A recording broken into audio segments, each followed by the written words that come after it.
to American Education FM, everybody. I'm Dr. Sean Brooks. There's a million things going on right now, so let's do it to it here. First of all, bounce over to DuckDuckGo or any search engine of your choice. Type in teacher dies and look at what pops up. It's absolutely incredible. First story, beloved teacher dies of COVID in school district. Georgia high school died over the weekend after losing a battle with COVID-19. I'm sure that's what caused it. Longtime Indio high school teacher Keith Jackson dies. Performing arts department for the last 27 years.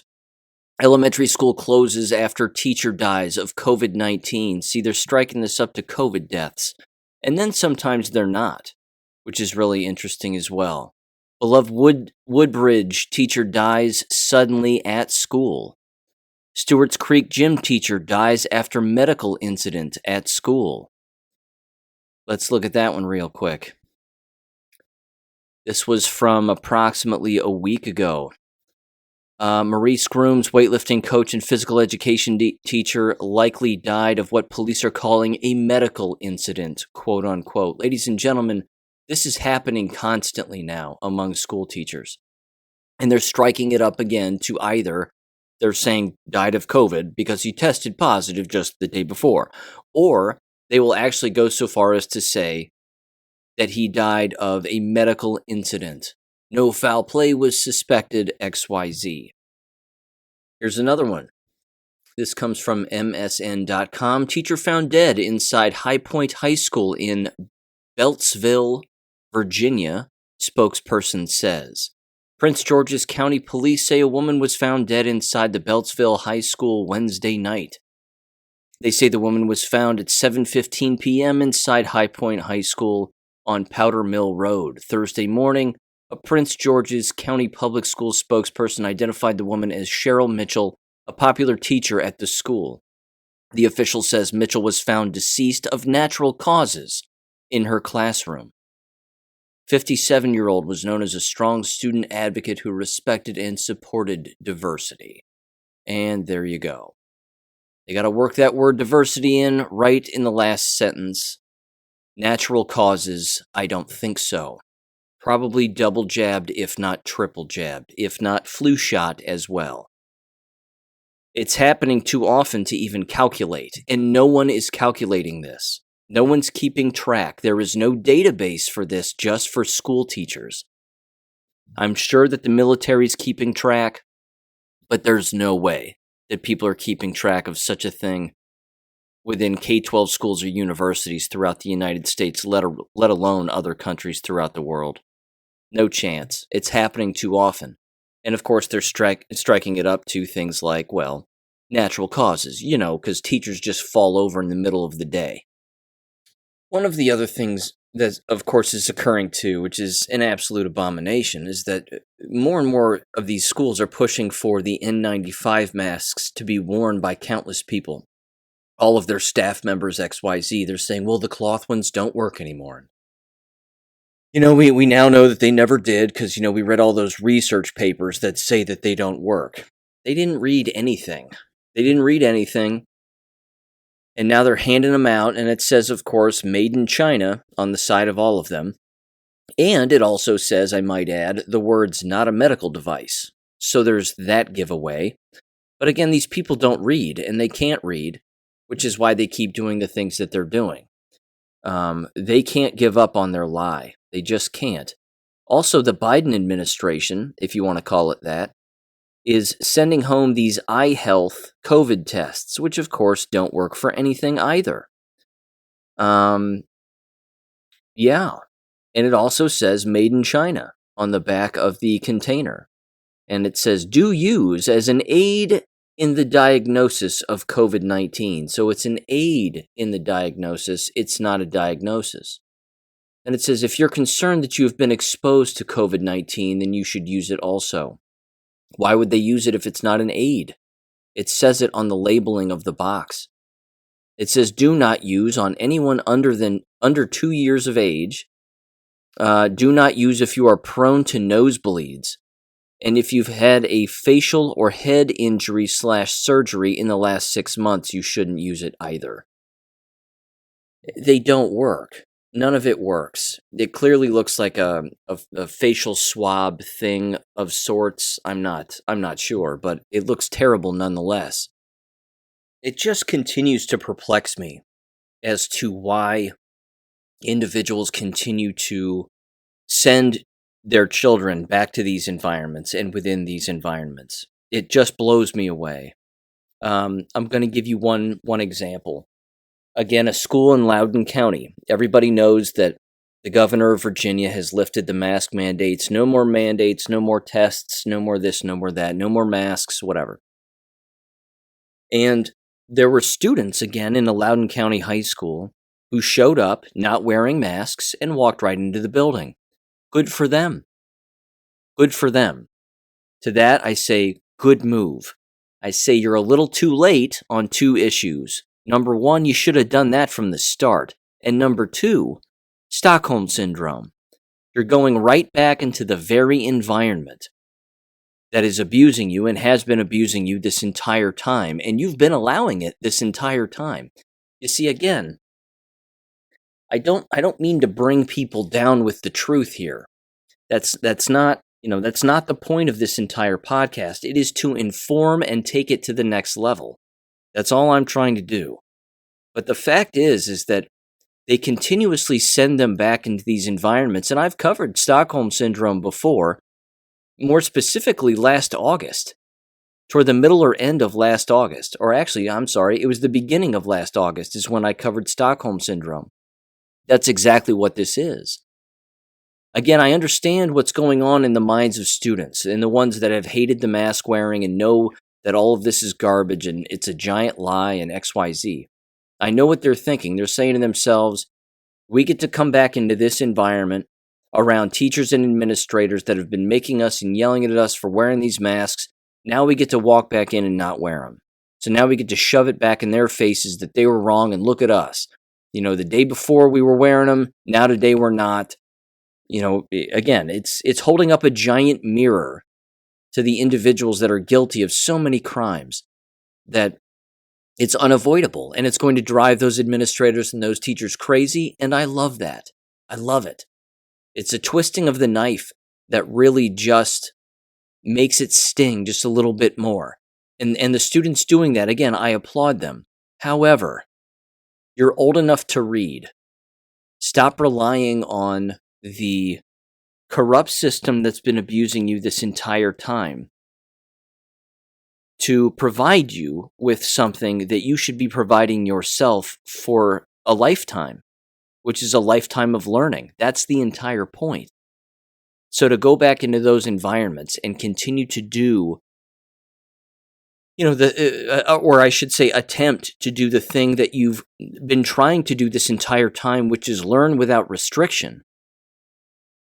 I mean, now I can't think of an even more divisive environment than one that has had all of these mandates in place, has had them removed from the state, to re-enter an environment where you know that the people running it don't want to follow these mandates and, the removal of mandates rather, and that many of them, as I've said in the past, are holdouts and they're just saying, well, we don't care what the governor says. We're going to do whatever we want. And that's just the way it's going to be. And then, of course, you're creating a whole nother level of conflict that is inevitable because that's what happens when you lie. And when you have individuals taking money for perpetuating a lie. And again, being paid for masking children because that's what all of these schools have been doing this entire time. And I've been over that at length. That the schools that will say that they're not receiving money for masking children are lying to you. They're misinterpreting these CDC guidelines, quote unquote, which are not laws. They are suggestions, recommendations, even from the health department, where it will say if you want ESSER funds or you want CARES Act cash, all you have to do for this first benchmark is write down what you are doing to protect children. And then by default, every school that's receiving these millions and millions of dollars, tens of millions, all they're doing is saying, well, we're having them mask. and we're having them distance, and we're delousing them as they walk in the building, and we're spraying them down, and we're doing this and we're doing that. They've completely misinterpreted it. All they had to have said for that first benchmark was to receive any government cash, which they shouldn't be taking anyway, I might add. They should be giving it back and just saying, no, we're fine, we don't need it, we're good here. That's all they had to do.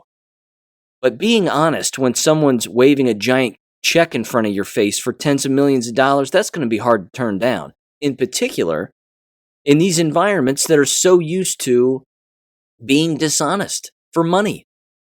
All they had to say for the first benchmark was that we're keeping children home when they're sick. That's all. Well, how do you know they're sick? I don't know. They feel like it. They call in and they say they don't feel well, just like every other school day, just like every other day in every past year. But see, the die has been cast here. There's no pulling it back now. It's in there. Everybody can see it. You know, this is a step forward that has been made here in American education where there will be no going back. There will be schools that will continue to mask, ladies and gentlemen, well through the spring. And then during the summer, they're going to have to go back to the drawing board and they're going to have to make, again, new mandates to either remove them or it'll be that constant albatross that's just hovering over everybody. And this massive dark cloud of, well, if we have a certain number of students, then we're going to put it back in place. It's never going to go away. It's never going to go away. I was driving around the other day, and there's still people wearing masks inside of their automobiles by themselves or with another person. These people cannot be helped. The mental illness has risen to the top here. It's risen to the top. And these are the people running these school buildings. That's not going to go away. Speaking of mental illness in school buildings, shifting gears slightly away from the jab to some extent, this was hilarious. It came from, I'm just going to read through some headlines here from numerous stories throughout the week here. My apologies for just ringing these off, but some of these are just too good. This first one was from the Gateway Pundit. Ohio school lunchroom monitor caught on camera bullying and forcing a 9-year-old student to eat food taken from the garbage, and the principal stood there just feet away. The video is hilarious. It's hilarious. The student stands up, female black student stands up, throws her waffle away, or whatever it was, in the trash, said she doesn't want it, said she doesn't like it. Lunch lady comes over, pulls it out of the trash, wipes it off, and hands it back to the student, has the student sit down and allegedly attempt to eat it or something. And the female principal's just standing there, looking clueless, wearing a mask. It was ridiculous, and thank God they were both fired. See how easy it is to fire an administrator? It's not difficult. You just do it. You just fire them. Not tough to fire a teacher either. Very simple, very straightforward. So you stood around and you just let a lunch lady take a waffle out of the trash and give it to a student. Now here's the thing, and there's a race component to this, which I don't like. They probably were quick on the draw and quick to pull the trigger when it came to firing both of these people because we're talking about a black female student. That's highly possible. If it was a white male student, they'd have probably been like, well, whatever, it was a mistake and they won't do it again and they've apologized. I mean, it's quite possible. The race element does amplify things to some extent, and it will continue to do so, which is unfortunate, but there's just that. Here's another one. This comes out of Florida, and I have a bit of audio that describes this, so give this a listen. Florida's State House Education and Employment Committee passed the Parental Rights in Education Bill, also known as the Don't Say Gay Bill, introduced by State Representative Joe Harding, a Republican, which would block teachers in Florida from talking about LGBTQ plus topics that are not considered, quote, age appropriate or developmentally appropriate for students. The bill allows parents to sue a school district for damages if they feel its policies infringe infringe upon their discretion in how they raise their child. LGBTQ plus rights advocates say the bill would also effectively require educators to out students to their parents. Okay, here we go. Here we go. Buckle up. This is a good thing for a variety of reasons. Number one, they're getting ahead of what's already happening in numerous other states, which has to do with teachers attempting to persuade students on their gender or sexuality or quote unquote engaging in transition surgery, unquote, whatever. This is getting ahead of all of that. And God forbid it actually just forces teachers to, do that thing they're supposed to do, which is teach. Because what goes on in your bedroom or in your home, or the sexual conversations that a person decides to have no business in a classroom setting. None. Zero. There shouldn't be clubs for it. There shouldn't be people walking around in the hallways screaming and yelling at their top, at the top of their lungs about it. That's not the environment. That's not what it is. It's not for, the doors of classroom teachers aren't for rainbow stickers. The insides of classrooms aren't for rainbow flags. That's not the point. That's not why they are there. If they became a teacher to be an activist, which we know that's what teacher education departments are doing, then they became a teacher for the wrong reason. Reading, writing, and arithmetic should be why you became a teacher. To be a constant student, I might add, is why you should have become a school teacher, so that you can consistently learn about those subjects, not the LGBT alphabet agencies, not those, but learn about your own subject, continuously learn about it, and heaven forbid you start to make some connections between you learning the truth and the fallacy that exists within a textbook. And then maybe you start to actually teach the truth about what really goes on in history or physics or whatever. But what this does, which is great, again, is it gives parents more oversight over what goes on within schools. And it will hold endless people accountable legally, not just school teachers and their administrators, but the school boards. Because if the school boards are pushing through particular groups or names of clubs or even classes like diversity and inclusion or equity and blah, blah, blah, if they're doing all of that, they're now in legal peril. And that's a good thing. That's a good thing. Class action lawsuits, again, are effective, and they will bring down complete organizations for not doing what they should be doing, which, again, is the basics. I once worked with a school teacher, a little side story here, long time ago. Nice guy. I liked him. He had some problems, but he was a nice guy. Never mistreated me. And he cared about his students, and more importantly, he cared about the subject of math. He will go unnamed, but he knew what he was doing. And he would always consistently say the following. He would say, "We have got to get back to the basics. We've got to get back to the basics." And I knew exactly what he meant by that. He was talking about specifically math and how we needed to start using an old math textbook. And he had old math textbooks in his classroom. And then, of course, he was being forced to use these Common Core lingo-ridden textbooks, which were not helping at all, confusing his students. And he taught, quote-unquote, special education, which I disagree with, to this day as an entire field. I don't think it should exist whatsoever. Let's just get back to being just students. How about that? How about people just get back to, learning the facts and getting back to the basics, as he so frequently said. But, there's no money in it that way. You have to divide and conquer.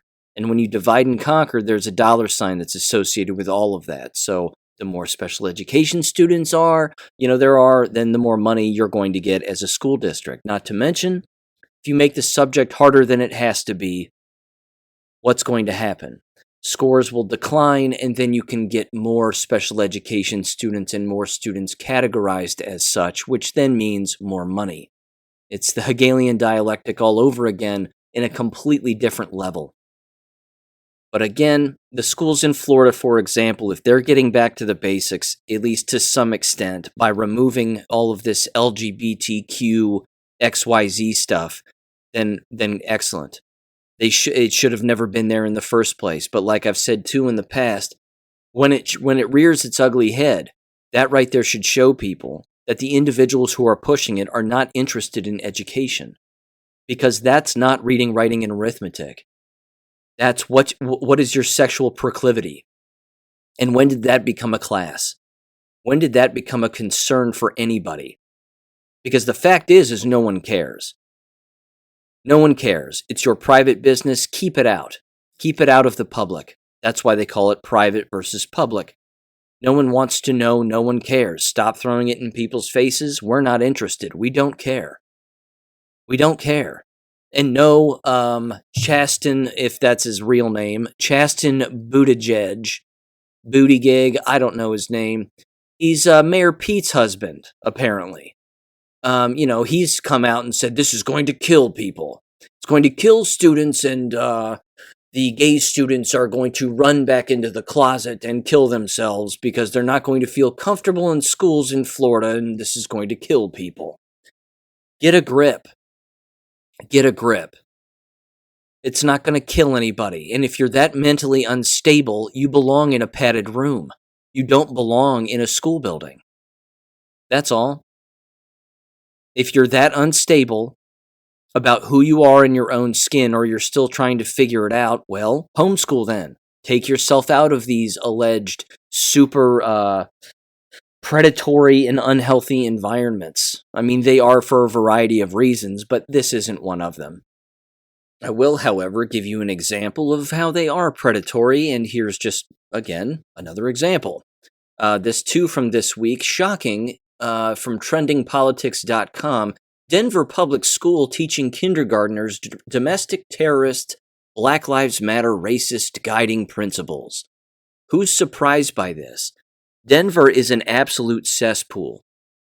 Denver, I might add, is basically the weird blue water that's at the bottom of a porta potty. We've all seen it. We all know what that is. And it's weird. And you don't want to touch it, and you don't want to get around it.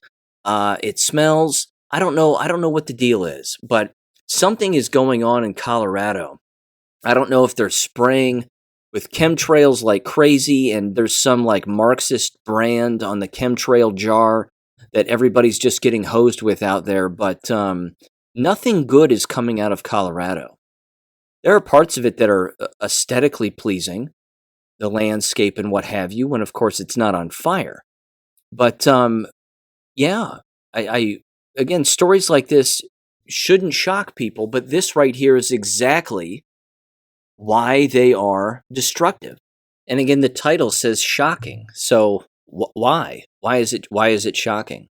It says the data shows, quote, that children who grow up in a home with a married father and mother statistically perform better in school, commit fewer crimes, and live more productive lives.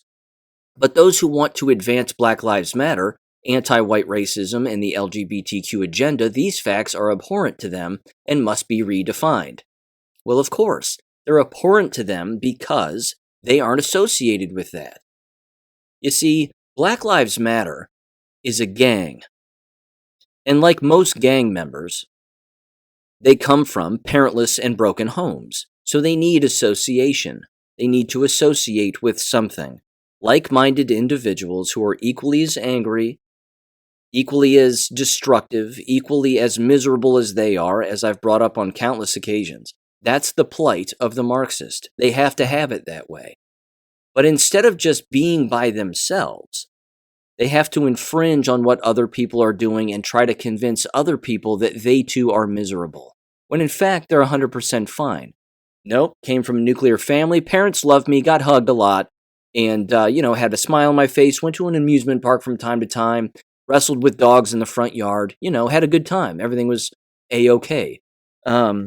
We had our troubles, nonetheless, fighting in the neighborhood and hated school and blah, blah, blah. But, again, sorry your parents weren't around. That's not my fault. That's not your fault.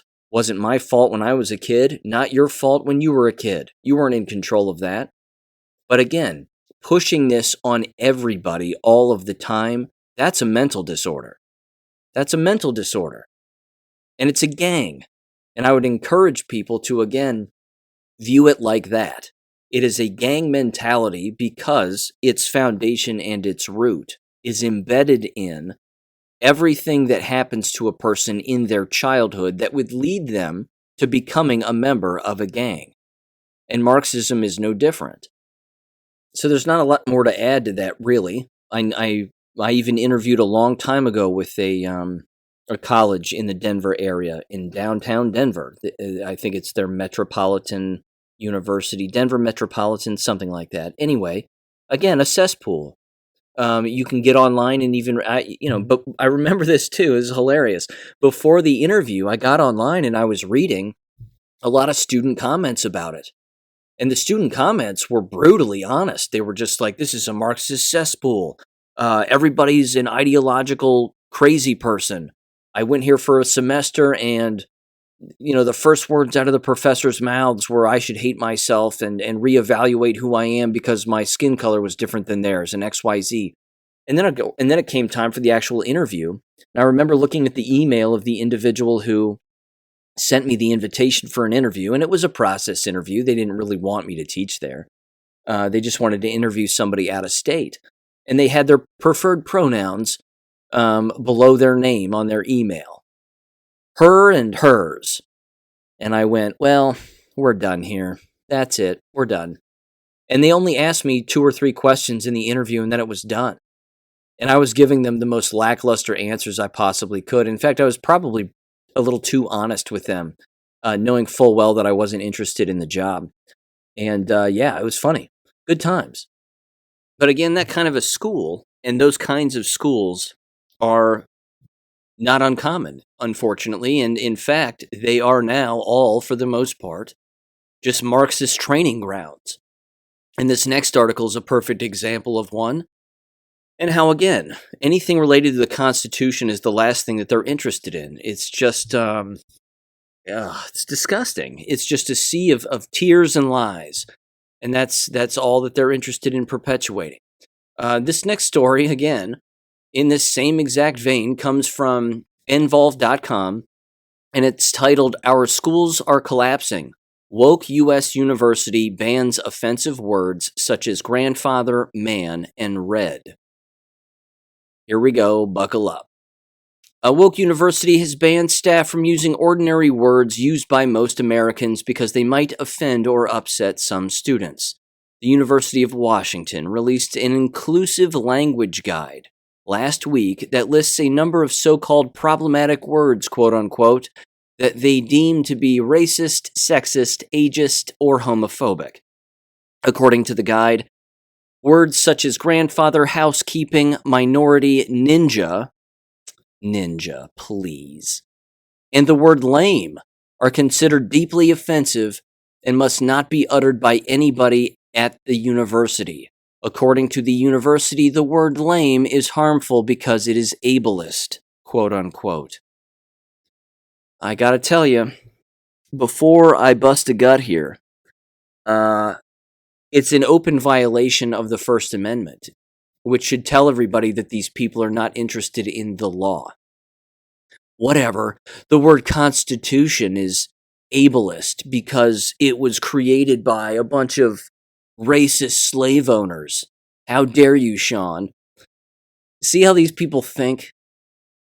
Again, padded rooms. It's just a padded room thing. They need straitjackets in padded rooms. It continues and says, quote, this word is offensive even when it's used in slang for uncool because it's using a disability in a negative way to imply that the opposite, which would be not lame, to be superior, the guide declares. The guide also warns that the word minority implies a less than attitude toward others. Quote, when minority is used to refer to other races or abilities, used as a generalized term for the other, and implies a less than attitude toward the community or communities being discussed, the guide declares. The guide considers grandfather a problematic word because the term was used as a way to exempt some people from a change because of conditions that existed before the change. Grandfather clause originated in the American South in the 1890s as a way to defy the 15th Amendment and prevent Black Americans from voting, the guide explains. The term housekeeping is another problematic word that the guide recommends should be avoided by others working in the information technology industry because it can feel gendered. Rubber mallets and straitjackets. Little side note here.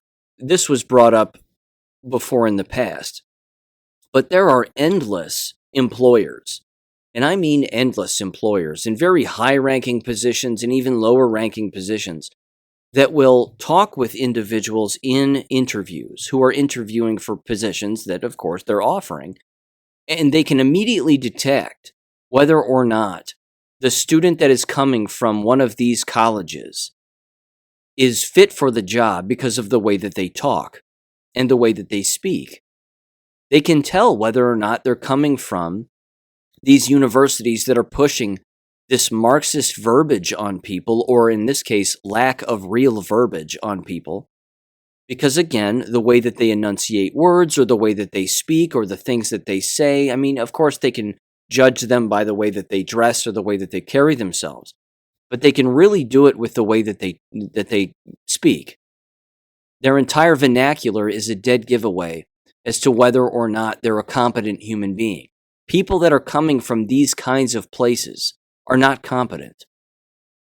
And the people who are following these kinds of, it's just it's a brainwashing manual. The people that are following these are not well. That's an understatement. But good luck getting a job. Good luck sounding like a competent human being in any environment. And now, again, they can probably start their own business where all they're going to do is, again, push their own values or lack of values and own ideologies on other individuals. And somebody out there is going to be dumb enough to pay for it. But I don't know where else these people work. Of course, they'll get scooped up by the very universities that train them to begin with. And then, of course, it's just this recycling of trash that happens on a day in and day out, year in and year out, generation out basis. That is really awful. I'm going to keep reading this because it's hilarious and sad all at the exact same time. Housekeeping, I went over that one. The phrases with man, such as manpower, man hours, or man in the middle, is considered not inclusive and thus sexist. The language guide also considers preferred pronouns as problematic because the term preferred suggests a person's pronoun is optional. Language such as no can do, spirit animal, and separating groups based on certain colors is racist or culturally appropriative. Racist tropes is the next category, or underscored category here. It says, according to the language guide, using red, white, or yellow to separate different teams is based on racist tropes. Using colors based on racist tropes, quote-unquote, labeling white as good, black as bad, red as attackers, or yellow as excluded third parties is offensive, the guide states. The term spirit animal is also problematic because it uses cultural appropriation, according to the guide. Employees within the University of Washington Information Technology Department are also encouraged to contact vendors who use these problematic words and phrases and ask them to avoid terms that come from racist, ableist, and or sexist origins. The webpage gives a sample prompt for employees to use when sending emails to vendors about this issue as well. Okay, real quick. This is a reminder. I remember this now. A lot of this in this particular guidelines is for employees, in particular within IT departments. So here's part of one of the little interesting things that does happen on these godforsaken campuses, is they will the faculty members themselves will attack an IT department because they know that the IT department is really the one that runs the entire show. So if a memo goes out or the IT department sends out something which goes out to every employee, only the whack job employees are going to read these emails and try to find these words that offend them, apparently.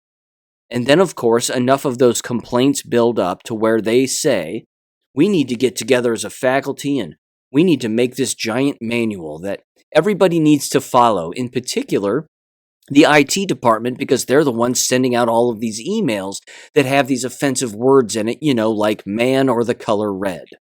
We can't have that anymore, so we're going to bombard the IT department with our rules and regulations or our, highly encouraged whack job requests.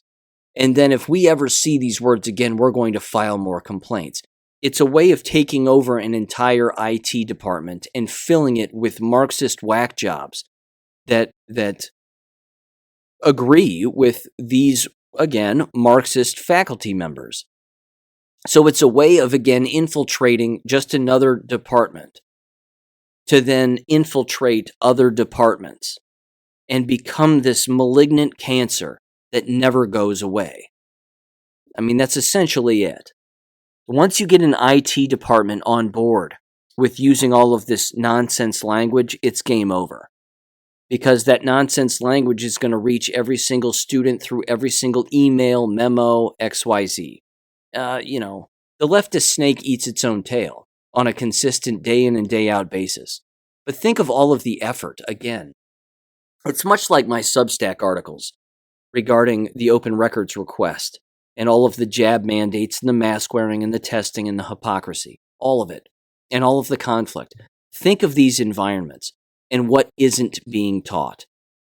Because this is the kind of crap that's being taught on a constant basis or that's being pushed or thrust onto countless people. And it's accomplishing nothing. Because it is nothing. So when you push nothing on people, you're going to get nothing in return. But they're not teaching anything. They're not actually doing anything appropriate.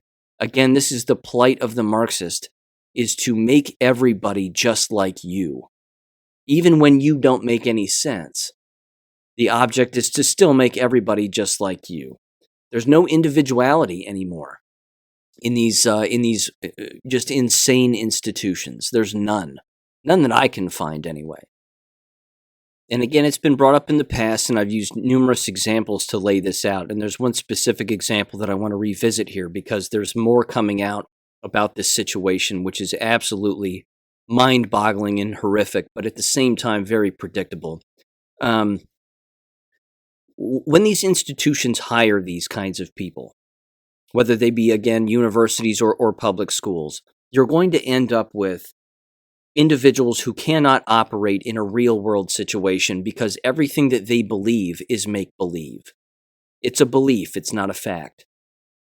And I want to revisit the business of the Oxford School District in Oxford, Michigan.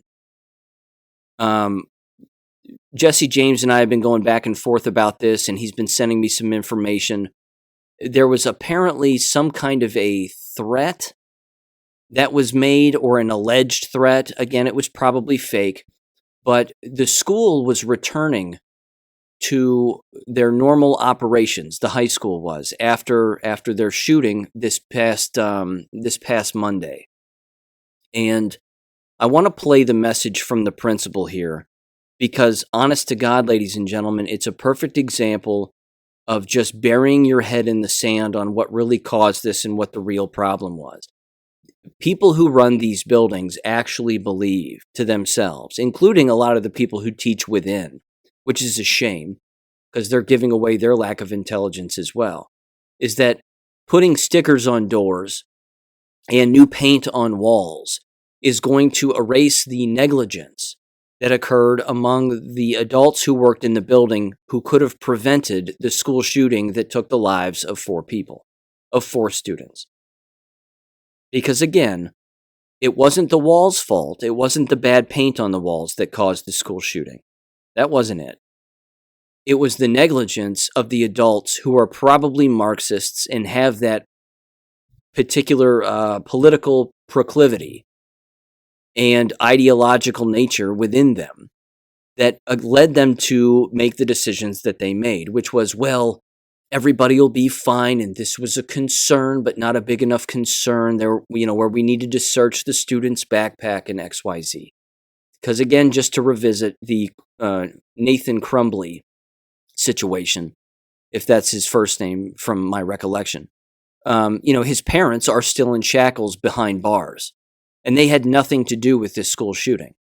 Their son stole their gun, went to a school building, killed 4 people, and it was the counselor who allowed the child to re-enter the classroom setting because the parents said, there's no need for us to take him home. He's at school. He needs to stay here, whatever else. Again, they could have isolated the student. They could have checked his belongings. They would have found a gun. And then, of course, he would have been immediately arrested. And that would have been that. But that's not what happened. And all of that negligence, again, ended up costing 4 people their lives. And now we have a number of different things occurring as well. So I want to play this principal's message first. And again, Jesse James tossed this my way. Thanks to him for doing so. And then I'm going to break down what he says on the other side of this. But before I hit play real quick, I do want to add one last thing. I take umbrage with what this school principal says, and this is the school principal himself. And of course, the comments section is turned off. My apologies. The comments section is turned on, but apparently no one's commented, which is odd. It has 201 thumbs up, basically likes. And then, of course, you can't see the dislikes anymore. But I take umbrage with what this school principal says from the first sentence out of his mouth. And you'll probably be able to guess as to what it is. You'll hear it here in just a second. But yeah, again, this guy is deflecting like you would not believe. So here we go. Hello, Wildcat Nation. As we approach the opening of Oxford High School, I wanted to take this opportunity to extend a huge thank you to our entire community, especially our students, our families, and our staff. And we've had construction crews working tirelessly to renovate our building, and we've had our staff working really hard to prepare our students for a safe return to school. Now, we have been through so much to get to this moment. We've been grieving together, we've been praying together, we've attended funerals, vigils, and memorials, and we have been absolutely heartbroken, and we've been angry. Yet, we've been determined to carry on. And I am so proud to say that we are reopening our high school this Monday, January 24th, and we are reclaiming our high school back. Now, we have been so blessed to get to this point, and we've had so much help from outside groups, countless experts, law enforcement, mental health experts, and especially our families, our staff, and our students. And your feedback has been invaluable in the return to school planning. And we would not be at this point without the support of our entire community, our Oxford community, and even our surrounding communities. So from the bottom of my heart, thank you. We can't thank you enough, and we could not have done this without you. And we know it's going to be really difficult for our students and our staff to come back because we're still grieving. And our thoughts and our prayers will continue to be with the victims of this senseless act and this tragedy, and for those who continue to heal. But throughout the last several weeks, we've been reminded again and again of one important fact. Our community is strong. And when we stick together, we are incredibly strong. And that has never been more true than in the last 2 months. Please know that when our students return to school, we will have numerous mental health resources available to them. And students, remember, being Oxford strong means asking for help when you need it, because we're all going to need some help getting through this. And the physical and emotional safety of our students remains our top priority. This has been our guide for planning our return to school and will continue to be our North Star as we continue to make decisions and move on in our planning. And we've heard loud and clear from our families that you do not want media on our property. And so we've asked the media not to be on school grounds until further notice. And we want to continue working our way towards as close to normalcy as we can to finish out the remainder of the first semester as we begin our second semester. And we truly look forward to welcoming our students back to school on Monday. And they'll be warmly welcomed by our staff, who've been missing them so much while they've been away. And now, students, you have been filling us up with a tremendous amount of love and a tremendous amount of hope. And we can't wait to continue pouring that right back into you. As Martin Luther King Jr. said, darkness cannot drive out darkness. Only light can do that. Hate cannot drive out hate. Only love can do that. And students, we love you. We cannot wait to see you on Monday. And it's going to be a great day to be a Wildcat. And that's because we're Oxford strong. Okay, few things there, as one might expect. And again, I mean no disrespect here. I know that this is a sensitive subject for a great deal of people who are directly involved, and I am not directly involved, which could give me an advantage because I can see right through this for exactly what this really is. At no point, of course, during his message, which he would say, well, this wasn't the venue, and this isn't the time to say this. At no point did he accept any responsibility for any wrongdoing whatsoever. None. Zero. No, we're sorry. Not an I'm sorry. I didn't hear an I'm sorry in that anywhere. None of that. Just we've worked hard to bring back the illusion that you all believed before, so that we can all now continue to be delusional together. And that in the midst of all of that delusion and collectivity, we will somehow work together to forget what led us to these 4 people being killed. So don't ask questions, because as you know, you've asked that you don't want the media, rather, on our property, and we agree with you wholeheartedly. Of all the things you've requested of us, I'm laying it on rather thick here, ladies and gentlemen, my apologies, but of all the things that I'm translating, basically, of all of the things that you've requested of us, the media not being on the school property, we've heard you loud and clear. Not that you want to string us all up and hang us by the neck until dead, because we were responsible for this entire thing with our negligence and, lack of grasping reality by the horns. Not that. But that you don't want any of us answering questions, or that you don't want to be asked questions by the media about what really goes on, and we agree with you. So we've told the media to step away. His overuse, I might add too, of the word community is mind-numbing. Commune, yes, there's certainly a commune there. Because if you have that many people that falsely believe things, again, that's what that is. It's a commune. It's Jim Jones without the Kool-Aid. That's all. Not accepting responsibility for violent behavior is what makes environments violent to begin with. That is the point. I have written books about this at length, loaded with scientific research that clearly states that that's exactly what happens. It's been written about in parenting books, for God's sakes. Parenting books that lay out, step by step, if you do not hold children accountable for their behavior, every single time, without giving an inch, you will have the behavior again. But if you stomp it out, then it's less likely the behavior will show itself again. They have learned nothing in this situation. Nothing. He's continuously using, too, the words not just community, but again, Oxford strong. And then, I would say the cherry on top of this horrific situation is he actually had the audacity to claim that safety is their number one concern. 4 people died in your building, but safety is your number one concern? You sent a student back to class who had clearly written and then erased or scratched out violent imagery and violent words, both toward himself and potentially others, on math worksheets that I have physically seen, and you still claim that you will have mental health services at your school for students who are struggling and for anyone who needs it, because we are all in this together. And that safety, again, is your number one concern.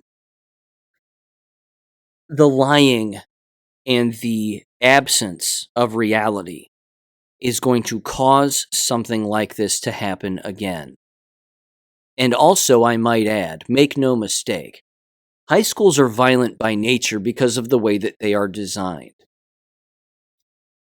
It does not matter what happens in or around a high school, including, I might add, a school shooting.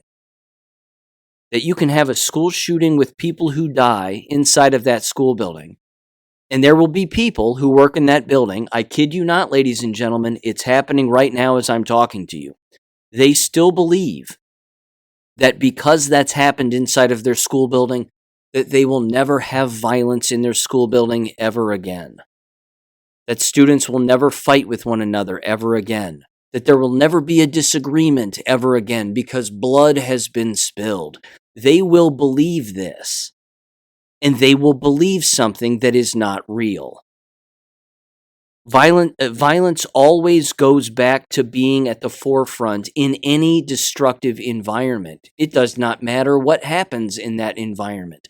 They can win all the championships they want on all their sports teams. Everybody can have straight A's. Their students and teachers can be the brightest of the bright. They can have school shootings. The place can burn to the ground. They can build it back up. A tornado can cut right through the building, split it in half. It won't matter. None of that will matter. And I'm not, again, saying it to sound defeatist. This is a fact. Because if you go into any school building that has experienced any of what I just said, they're still violent environments. They are still violent environments. I worked in a school building that was in FEMA trailers after the first building got crushed to the ground from a hurricane. They built a brand new school building that was, it looks like a penitentiary, but they built a brand new school building filled with technology. From top to bottom, in and out, all the toys, bells, and whistles you could possibly imagine. There were people dumb enough to actually believe that the school building would not be violent anymore. That all of a sudden that would be sucked out magically through some magic potion, and it wouldn't exist inside of the hearts and minds of violent people who work inside of the building or attend as students inside of that building. They were wrong. They were wrong. And these people are going to be wrong as well. They're trying to capitalize on a moment that you cannot capitalize on because it was caused by the people who work within. Now, with all of that said, and that's not anger, I might add. That's not me being angry. That's predictable behavior. The book's been written on these people.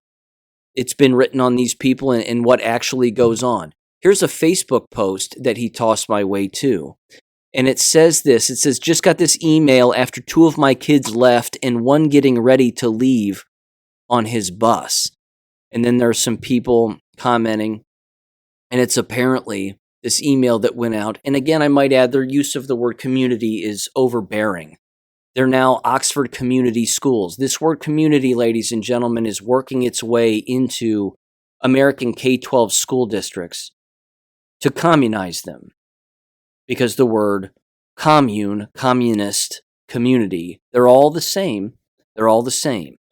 This word manipulation matters. Keep your eyes peeled for how many school districts go from being just called so-and-so school district to community schools or community school district. I'm telling you, the word community is going to work its way in.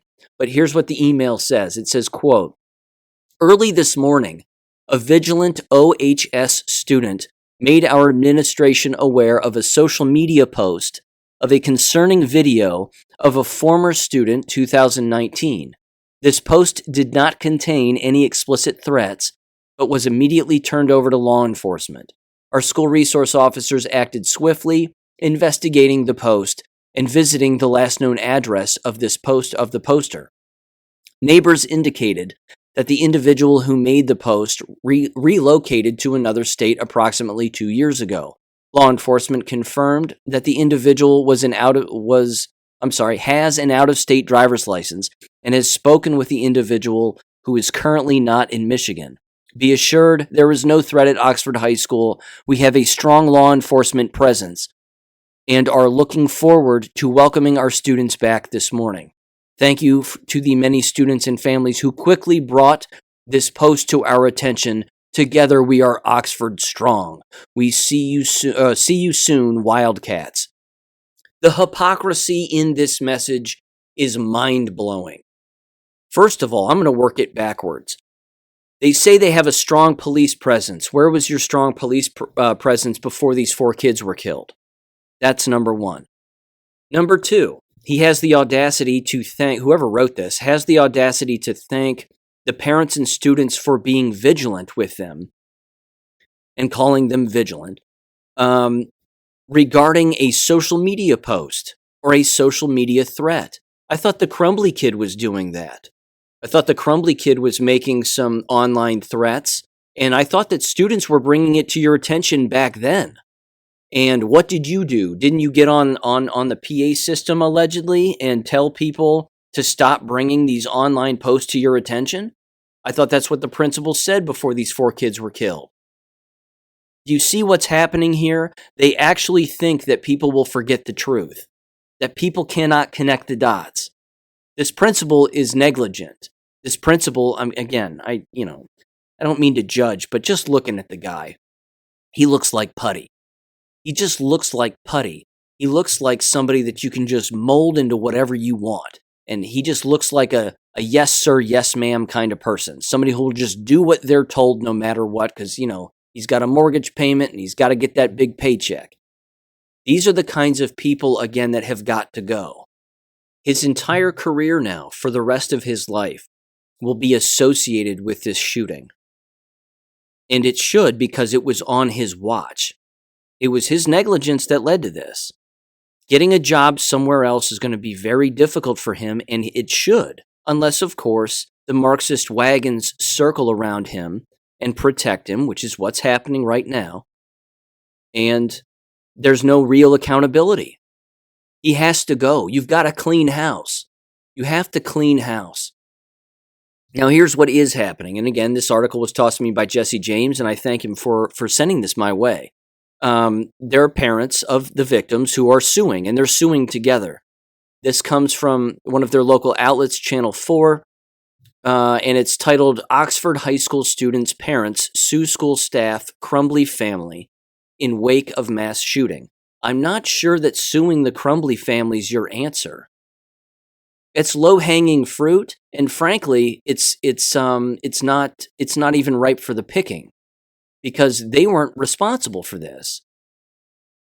I mean, again, I may be on an island by myself on that train of thought, but Crumbly's parents don't belong in shackles here. They have to live with the fact that their son stole their gun, and then, went and killed these people. That's awful, but I don't know if that's the parents' fault, because it's not. The parents didn't pull the trigger. The parents didn't know the gun was gone. The parents didn't hand the gun to the child on his way to school. I can't imagine that any lawsuit sticking with that. I just can't. I think it's remarkably unfortunate because the anger and the effort is being placed in the wrong place. It's being directed in the wrong direction, for lack of sounding repetitive and brain dead. My fault on that. But anyway, it says this. It says, I'm skipping down a little bit just to get down to the specifics. It says the lawsuit was brought forth by William and Sherry Meyer, parents of Tate Meyer, Chad and Megan Gregory, parents of Keegan Gregory, a student who survived the shooting, and Lauren Alanio, if I'm saying that right, mother of Sophia and Grace Kempton, 2 students who also survived the shooting. The plaintiffs are suing 3 unnamed teachers, OSH counselor Pam Fine, counselor Sean Hopkins, and OHS Dean of Students Nicholas E. Jack. In addition, to suspected shooter Ethan Crumbley and his parents, James and Jennifer Crumbley. The Crumbleys are currently facing criminal charges in connection with the mass shooting and are imprisoned in Oakland County pending trial. My question again is, why did you leave the principal out? Why'd you leave him out of this? I mean, if you're going to go for the people who were responsible and were there and could have done something, why not go for the resource officers? If the resource officers knew of any of this, did the principal know? Maybe. Maybe he didn't. Maybe it's quite possible he had no idea whatsoever. I thought he was in charge, though. I thought that that's what was supposed to happen in a school building when something like this, again, if it had been brought to his attention previously, I thought that he's supposed to be involved. Don't you think that the principal would want to get involved, for the safety of everybody in that kind of a situation, and you would want to bring that to his attention because ultimately he's the one that speaks for the entire building? Again, the focus is being put in the wrong place here, which is too bad. And I fully get the outrage, but if you're going to scoop up school officials, why not go for the guy in charge? And of course, a number of the people doing the suing are students who are alive, but they just happen to be there and are suffering quote unquote emotional distress from having seen particular things in XYZ, but whatever. I mean, there's always going to be those kinds of lawsuits and those civil lawsuits and what have you, but you've just got to wrangle the people that were actually responsible. And if there was a moment, even a singular moment where the principal knew that this was happening, he's got to go. He has to go. Why he's even allowed back into the building is beyond me. It's beyond me. Well, we have to get back to normal, and I want to see everybody, get back to normal, and we're in this together. And remember, community, everybody. It's all about community. I'm sorry. If you're living in a commune and everybody's making horrible decisions, you shouldn't want to be a part of that at all. You shouldn't want to be associated with that at all. That's one of the reasons, and you've heard me say it before, as to why I always detest the saying team player. Are you a team player? The second that comes out of a human being's mouth, the human being saying the phrase team player has something to hide. That person's guilty of something. Because only a guilty person would use the saying team player to imply that you'd better play ball because we do some shady things around here. And these shady things that we're doing, we want to make sure that you're not going to rat us out and that you're just going to play ball. So you need to be a team player. Are you a team player? This principal is the kind of guy who would use the phrase team player. He just looks like it and he sounds like it. And that's too bad.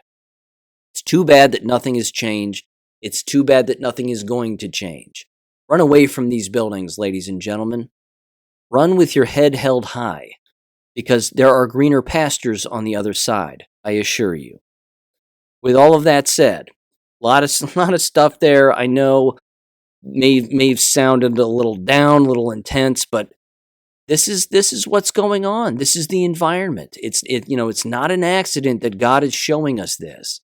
He's showing you what these people are capable of. He's showing you what's going on in these environments, and he's telling you there's a better choice.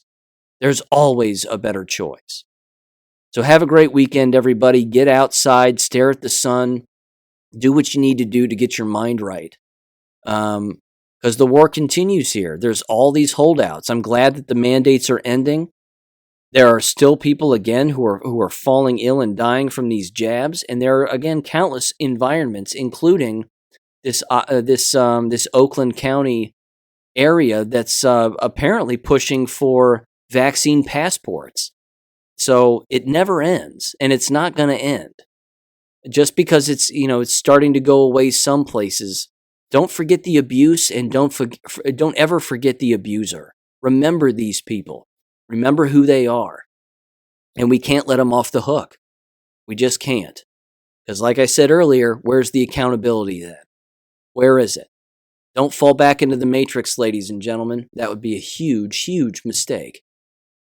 So have a great weekend, and I'll catch you on Monday. Thank you for listening to American Education FM. Make sure and check out AmericanEducationFM.com for more information. Take care and God bless.